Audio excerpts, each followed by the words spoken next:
setelah berwudu. Asyhadu an la ilaha illallah wa asyhadu anna Muhammadan abduhu wa rasuluh. Allahumma ij'alni minat tawwabina waj'alni minal mutatahhirin. Aku bersaksi bahwa tiada Tuhan yang berhak disembah melainkan Allah, dan aku bersaksi bahwa Nabi Muhammad adalah hamba dan Rasul utusannya. Ya Allah, jadikanlah aku termasuk orang-orang yang bertaubat, dan jadikanlah aku termasuk orang-orang yang mensucikan. Dalam sebuah riwayat, Rasulullah bersabda tentang bertayamum. Rasulullah mengutusku untuk suatu keperluan, lalu saya junub dan tidak mendapatkan air. Maka saya berguling-guling sebagaimana tunggangan berguling. Kemudian saya menjumpai Nabi dan menceritakan kepada beliau hal itu. Beliau bersabda, cukuplah engkau melakukan dengan kedua tanganmu seperti ini. Lalu beliau memukulkan kedua tangan beliau ke tanah dengan sekali tepukan, kemudian membasuhkan tangan kiri ke tangan kanan dan kedua punggung tangan beliau dan wajah beliau. Hadis riwayat Bukhari dan Muslim.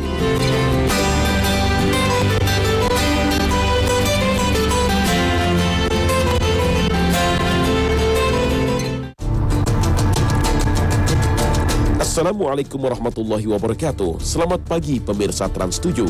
Khasanah, ensiklopedia Islam dunia pagi ini kembali hadir ke hadapan Anda untuk berbagi pengetahuan dan saling menasehati dalam kebajikan. Islam turun ke dunia ini untuk menyempurnakan akhlak manusia yang telah rusak dan sebagai legalitas terhadap agama-agama yang telah ada.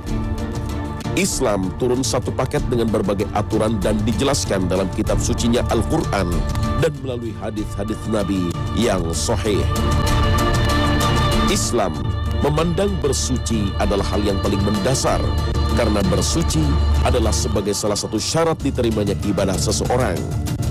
Namun sungguh sangat ironi memang, Islam yang sudah sempurna ini masih ada saja manusia yang jarang memperhatikan hal bersuci ini.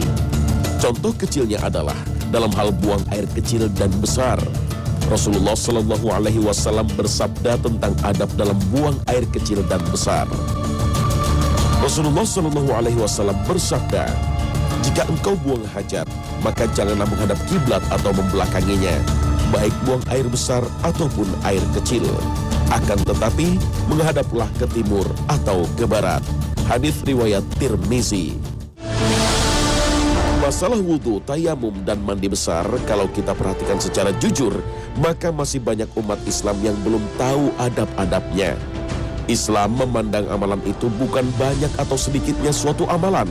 Akan tetapi Islam memandang amalan itu adalah amalan yang paling baik dan sesuai dengan apa yang pernah dicontohkan oleh Rasulullah Sallallahu Alaihi Wasallam sebagai utusan Allah Subhanahu Wa Taala dan sebagai peletak dasar dari semua amalan ibadah yang ada dalam agama Islam.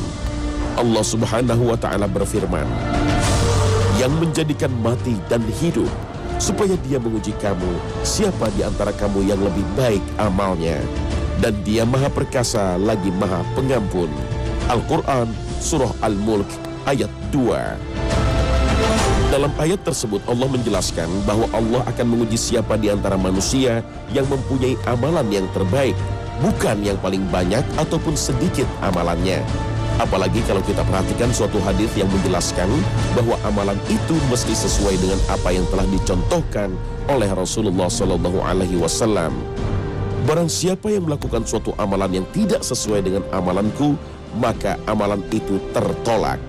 Hadis riwayat Bukhari dan Muslim. Islam adalah agama yang detail karena tidak ada agama selain Islam yang selalu memperhatikan hal-hal kecil dalam kehidupan manusia. Dari mulai manusia tidur sampai bangun lagi, semua mempunyai adab-adab yang mesti diperhatikan, yang semuanya itu bernilai ibadah. Tidak ada agama yang secara detail menjelaskan berbagai permasalahan-permasalahan yang sangat mendasar kecuali agama Islam, termasuk dalam hal bersuci atau toharoh. Karena bersuci adalah gerbang pertama manusia untuk melaksanakan ibadah dan sebagai syarat sah diterimanya suatu ibadah. Seperti syarat sahnya sholat seseorang adalah dengan bersuci. Berikut adalah beberapa adab dalam istinja dan istijmar. Adab buang air kecil. Para ulama telah menjelaskan melalui berbagai hadis-hadis Nabi tentang aturan dan etika seseorang dalam melaksanakan buang air kecil. Pertama, bagi yang akan melaksanakan buang air kecil, hendaklah mencari tempat yang sepi dan jauh dari penglihatan manusia. Bahwa Rasulullah SAW bersabda, "Jauhilah kalian dari la'anaini." Para sahabat bertanya, "Wahai Rasulullah, siapakah la'anaini itu?" Beliau menjawab, orang yang buang hajat di jalan manusia atau di tempat berteduhnya mereka. Hadis riwayat Abu Daud dan At-Tirmizi. Kedua, tidak diperbolehkan membawa benda-benda yang di dalamnya ada kalimat Allah Subhanahu wa Ta'ala. Sebagaimana sebuah hadis yang diriwayatkan oleh Imam At-Tirmizi bahwa Rasulullah SAW mengenakan cincin yang ada tulisan Rasulullah SAW. Namun apabila beliau masuk ke WC, beliau melepasnya.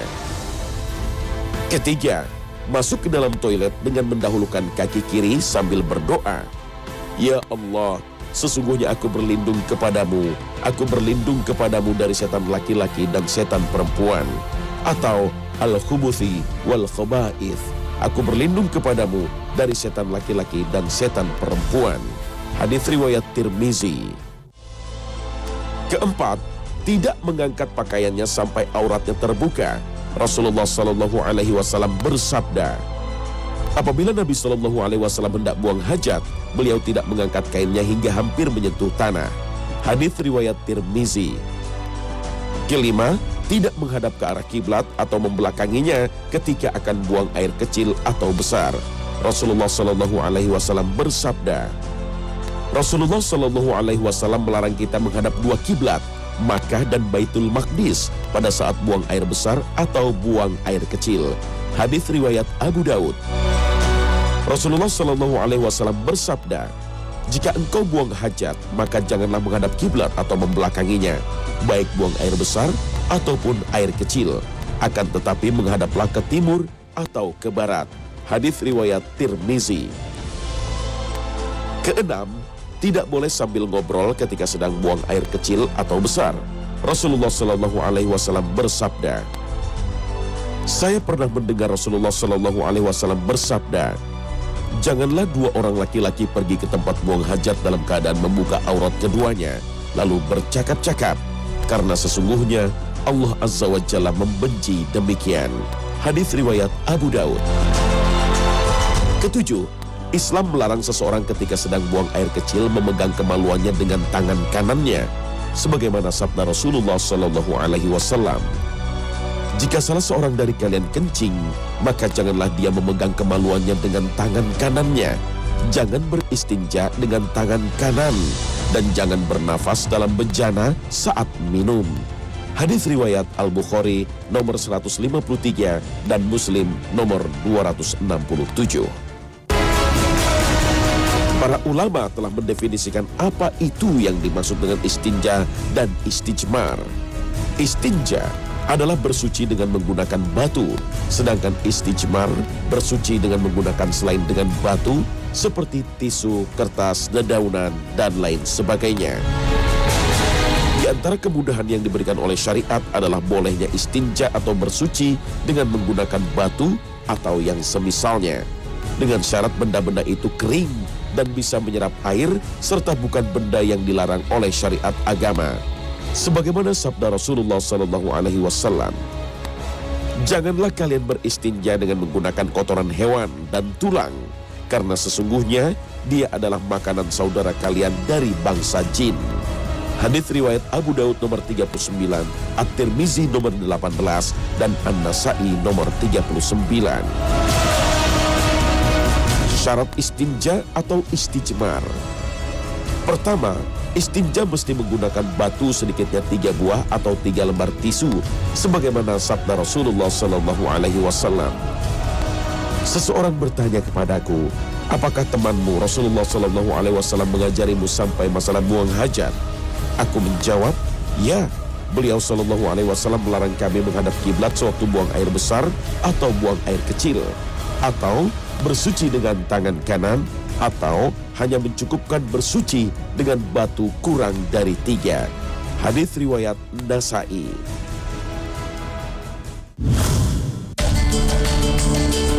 Rasulullah Shallallahu Alaihi Wasallam telah mengajarkan kepada kita supaya melaksanakan wudhu dengan baik dan sempurna, sebagaimana Rasulullah Shallallahu Alaihi Wasallam sendiri menjelaskannya dalam sebuah hadisnya. Humran, pembantu Utsman, menceritakan bahwa Utsman bin Affan radhiyallahu anhu pernah meminta air untuk wudhu. Kemudian dia ingin berwudhu. Beliau membasuh kedua telapak tangannya 3 kali. Kemudian berkumur-kumur diiringi memasukkan air ke hidung. Kemudian membasuh mukanya 3 kali. Kemudian membasuh tangan kanan sampai ke siku 3 kali. Kemudian mencuci tangan yang kiri seperti itu juga. Kemudian mengusap kepala. Kemudian membasuh kaki kanan sampai mata kaki 3 kali. Kemudian kaki yang kiri seperti itu juga. Kemudian Utsman berkata, "Aku melihat Rasulullah Shallallahu Alaihi Wasallam pernah berwudu seperti wuduku ini." Kemudian beliau bersabda, "Barang siapa berwudu seperti wuduku ini, kemudian dia sholat 2 rakaat dengan khusyuk, tidak memikirkan urusan dunia dan yang tidak punya kaitan dengan sholat, maka Allah akan mengampuni dosa-dosanya yang telah lalu." Ibnu Syihab berkata, ulama kita mengatakan bahwa wudhu seperti ini adalah contoh wudhu yang paling sempurna yang dilakukan seorang hamba untuk sholat. Hadis riwayat Bukhari dan Muslim. Dari hadis tersebut bisa ditarik kesimpulan tentang tata cara wudhu yang semestinya diamalkan. Pertama, niat wudhu di dalam hati tanpa diucapkan, karena Nabi Muhammad SAW tidak pernah melafazkan niat setiap kali berwudhu atau amal ibadah lainnya kecuali haji dan umrah. Kedua, membaca bismillah. Ketiga, membasuh kedua telapak tangan sebanyak 3 kali. Keempat, berkumur-kumur serta menghirup air ke dalam hidung dan dilakukan bersamaan dengan 1 telapak tangan sebanyak 3 kali. Kelima, mengeluarkan air dari hidung sambil tangan kirinya memegang hidung. Keenam, membasuh seluruh muka sampai batasan muka dengan telinga dan batas pertumbuhan rambut sampai ujung dagu sebanyak 3 kali. Ketujuh, membasahi telapak tangan kemudian menyela-nyela jenggot kalau ada. 8. Membasuh kedua tangan dari ujung jari sampai dengan sikut sebanyak 3 kali, dimulai dengan tangan kanan kemudian tangan kiri. 9. Mengusap kepala, yaitu dengan membasahi tangan kemudian menyapukannya dari kepala bagian depan sampai bagian belakang, lalu mengembalikannya ke tempat semula atau bagian depan, sambil memasukkan jari telunjuk ke dalam lubang telinga dan mengusap bagian luar dan belakang dengan jempol sebanyak 1 kali. Ke-10. Membasuh kedua kaki, yaitu dari ujung jari sampai dengan mata kaki sambil menyela-nyela jari-jari kaki, dimulai dari yang kanan kemudian yang kiri sebanyak 3 kali. 11. Berdoa dengan mengucapkan asyhadu an la ilaha illallah wa asyhadu anna muhammadan abduhu wa rasuluh. Allahumma ja'alni minat tawwabina wa ja'alni minal mutatahhirin. Aku bersaksi bahwa tiada Tuhan yang berhak disembah melainkan Allah, dan aku bersaksi bahwa Nabi Muhammad adalah hamba dan Rasul utusannya. Ya Allah, jadikanlah aku termasuk orang-orang yang bertaubat, dan jadikanlah aku termasuk orang-orang yang mensucikan. Tayammum adalah mengusap wajah dan kedua tangan dalam bentuk yang khusus sebagai pengganti wudhu, sebagaimana firman Allah Subhanahu wa Ta'ala. Dan jikalau kalian dalam keadaan sakit atau dalam perjalanan atau seseorang di antara kalian baru saja buang hajat atau menggauli wanita, kemudian kalian tidak mendapatkan air, maka kalian lakukanlah tayammum dengan tanah yang baik. Usaplah wajah kalian dan tangan kalian dari tanah tersebut. Al-Quran, Surah Al-Ma'idah ayat 6. Para ulama telah bersepakat bahwa tayammum disyariatkan hanya pada wajah dan kedua telapak tangan bagi seseorang yang berhadas, baik itu hadas besar ataupun kecil. Siapakah yang diperbolehkan melakukan tayammum? Pertama, seseorang yang sedang dalam keadaan junub, seseorang yang sedang berada dalam perjalanan dan tidak mendapatkan air untuk bersuci. Kedua, bagi seseorang yang sedang dalam keadaan junub kemudian khawatir dengan udara dingin, maka para ulama bersepakat boleh bersuci dengan tayammum. Para ulama beralasan dengan sebuah hadis yang diriwayatkan oleh Imam Ahmad yang diterima dari sahabat Amr bin As. Rasulullah Shallallahu Alaihi Wasallam bersabda bahwa ketika Amr bin Yasir diutus pada perang Zat As-Salasil, beliau berkata, hingga saya ihtilam, mimpi basah pada malam yang sangat dingin, dan saya khawatir jikalau saya mandi maka saya akan mati, maka saya pun hanya bertayamum, kemudian mengimami para sahabatku pada sholat subuh. Dan ketika kami tiba kembali menemui Rasulullah, mereka menceritakan hal itu kepada beliau. Dan beliau bersabda, wahai Amru, engkau telah mengerjakan sholat mengimami sahabatmu sementara engkau dalam keadaan junub? Saya berkata, saya teringat dengan firman Allah Ta'ala, dan janganlah kalian membunuh diri kalian sendiri, sesungguhnya Allah sangatlah penyayang bagi kalian. Maka saya melakukan tayamum kemudian mengerjakan sholat. Rasulullah kemudian tertawa dan tidak mengatakan sesuatu. Hadis riwayat Ahmad, Abu Daud, dan Al-Hakim. Ketiga, seseorang yang dalam keadaan sakit dan tidak mampu menggunakan air. Para ulama berbeda pendapat dalam menafsirkan kalimat sakit. Sakit yang bagaimana yang mesti tayamum? Seseorang menderita sakit dengan suatu penyakit yang apabila bersuci dengan menggunakan air akan membahayakan kepada dirinya. Seseorang menderita sakit yang apabila menggunakan air untuk bersuci akan memperlambat kesembuhannya, bahkan penyakitnya akan lebih parah. Rasulullah SAW bersabda yang bersumber dari sahabat Ibnu Abbas, bahwa beliau, Ibnu Abbas, menafsirkan firman Allah Ta'ala, jika kalian dalam keadaan sakit, beliau berkata, yaitu seseorang yang mendapatkan luka ketika fisabilillah atau borok atau penyakit cacar air, lalu dia junub dan takut jika dia mati maka dia akan meninggal dunia, dia dapat tayamum dengan tanah yang baik. Hadis riwayat Ibnu Abi Syaibah dan Al-Baihaqi. Keempat, seseorang yang dalam keadaan junub yang sedang dalam perjalanan kemudian dia tidak mendapatkan air. Imam Ahmad berkata, apabila seseorang dalam keadaan safar atau sedang dalam perjalanan kemudian dia junub, maka diperbolehkan tayamum.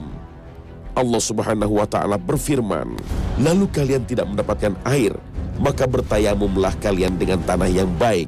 Al-Quran Surah Al-Ma'idah ayat 6. Sedangkan dalam sebuah hadis Rasulullah SAW bersabda, tanah yang baik adalah wadu seorang muslim walau dia tidak mendapatkan air selama 10 tahun. Apabila dia telah mendapatkan air, maka hendaklah dia bertakwa kepada Allah dan mengusap kulitnya, karena hal itu lebih baik. Hadis riwayat Abu Daud dan At-Tirmizi dan disahihkan oleh Asy-Syaikh Al-Albani di dalam Al-Irwah nomor 153. Tata cara pelaksanaan tayamum. Adapun tata cara pelaksanaan tayamum adalah sebagai berikut. Pertama, membaca bismillah. Tayamum adalah sebagai pengganti wudu. Maka pertama kali yang mesti dibaca bagi seseorang yang akan melaksanakan tayamum adalah kalimat basmalah, sebagaimana seseorang mau melakukan wudhu. Kedua, menepukkan telapak tangan ke tanah dengan sekali tepukan, sebagaimana dijelaskan dalam sebuah hadis berdasarkan hadis Ammar bin Yasir, bahwa Ibnu Abdul Bar mengatakan bahwa sebagian besar asar-asar yang diriwayatkan dari Ammar menyebutkan sekali tepukan. Ketiga, meniup kedua telapak tangan sebelum mengusapkannya kepada anggota badan, sebagaimana dalam sebuah hadis disebutkan. Lalu Nabi menepukkan kedua telapak tangan beliau pada tanah, kemudian meniupnya, lalu mengusapkan keduanya pada wajah dan kedua telapak tangan beliau. Hadis riwayat Al-Bukhari. Keempat, mengusap wajah dan kedua tangan sampai pergelangan. Mencukupkan tayamum pada wajah dan kedua tangan sampai pergelangan merupakan pendapat yang sahih dan kesepakatan para jumhur ulama hadis. Berdasarkan firman Allah Subhanahu wa Ta'ala dalam surat Al-Ma'idah ayat 6 dan hadis yang diterima dari sahabat Amr bin Yasir. Kelima, tertib dalam melaksanakan tayamum, yaitu dimulai dengan mengusap wajah lalu kedua tangan sampai pergelangan.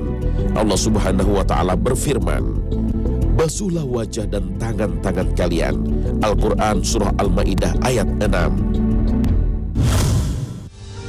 Mandi yang diwajibkan. Jumhur ulama telah bersepakat bahwa apabila seseorang sedang dalam keadaan junub, maka wajib bagi dia untuk mandi besar untuk menghilangkan hadasnya. Para ulama membagi kepada beberapa bagian tentang permasalahan mandi besar ini.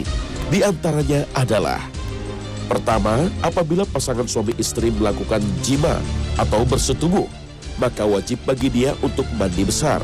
Rasulullah SAW bersabda, bila mana dua yang dikhitan bertemu, maka mandi besar hukumnya wajib. Hadis riwayat Muslim. Kedua, apabila seorang yang sudah balik atau dewasa, baik laki-laki atau perempuan, mengalami ihtilam, mimpi bersetubuh sambil mengeluarkan air mani, maka wajib bagi dia untuk mandi besar. Ketiga, apabila seorang wanita telah selesai datang bulan, maka wajib bagi dia untuk mandi besar. Rasulullah SAW bersabda, apabila datang haid, maka tinggalkanlah sholat, dan apabila telah selesai, maka mandilah dan sholatlah. Hadis riwayat Muslim. Tata cara pelaksanaan mandi besar. Pertama, mandi wajib atau mandi besar dimulai dengan mengucapkan bismillah. Kedua, membersihkan kedua telapak tangannya 3 kali. Ketiga, membersihkan kemaluannya dan kotoran yang ada di sekitarnya. Keempat, berwudu seperti halnya orang berwudu untuk melaksanakan sholat.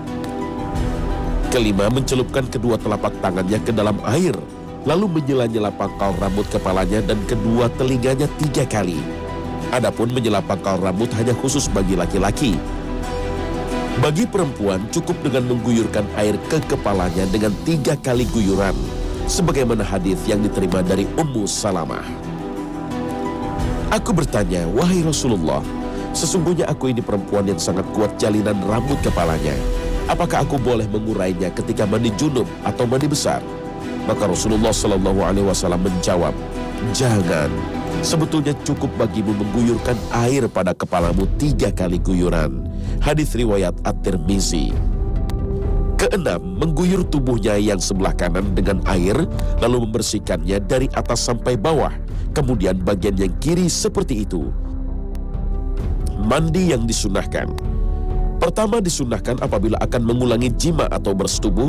Rasulullah SAW bersabda dari Abu Rafi radhiyallahu anhu bahwa sesungguhnya Nabi SAW pada suatu malam pernah menggilir istri-istrinya, di mana beliau mandi di rumah ini dan mandi lagi di rumah ini.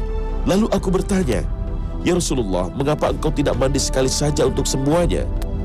Jawab beliau, ini lebih bersih, lebih baik dan lebih suci. Hasan, Sahih Ibnu Majah. Dan diperbolehkan pula berwudu setiap kali ingin mengulangi jima atau bersetubuh, sebagaimana sebuah hadis. Jika salah seorang di antara kalian mendatangi istrinya lalu ia ingin mengulangi senggamanya, maka hendaklah ia berwudu. Hadis riwayat Muslim nomor 308. Kedua, disunahkan mandi setiap kali akan sholat bagi wanita yang suka keluar darah istihadhah atau darah penyakit. Ketiga, disunahkan mandi untuk sholat 2 hari raya dan hari Arafah. Keempat, disunahkan mandi setelah memandikan mayit. Rasulullah SAW bersabda, setelah memandikan mayit maka hendaklah mandi, dan setelah memikulnya hendaklah berwudu. Hadis riwayat Tirmizi nomor 993.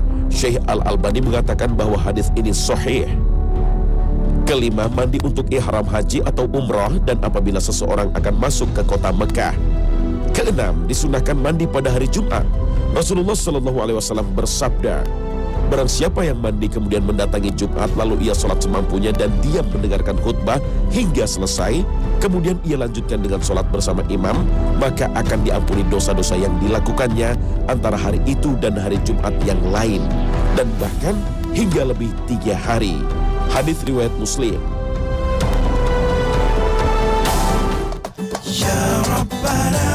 Nah pemirsa, inilah akhir kebersamaan kita dalam Khasanah pagi ini. Mudah-mudahan dengan mengetahui adab-adab dalam bersuci, baik yang wajib ataupun sunnah, kita bisa terhindar dari amalan yang salah dan tentunya akan mempengaruhi terhadap amal ibadah kita kelak. Karena bersuci adalah gerbong pertama diterimanya amal ibadah kita. Dan semoga tayangan ini bisa memperluas khazanah keilmuan kita. Mudah-mudahan Allah senantiasa membimbing kita agar selalu berada dalam jalan yang Allah ridhoi. Terima kasih atas perhatian Anda dan wassalamualaikum warahmatullahi wabarakatuh.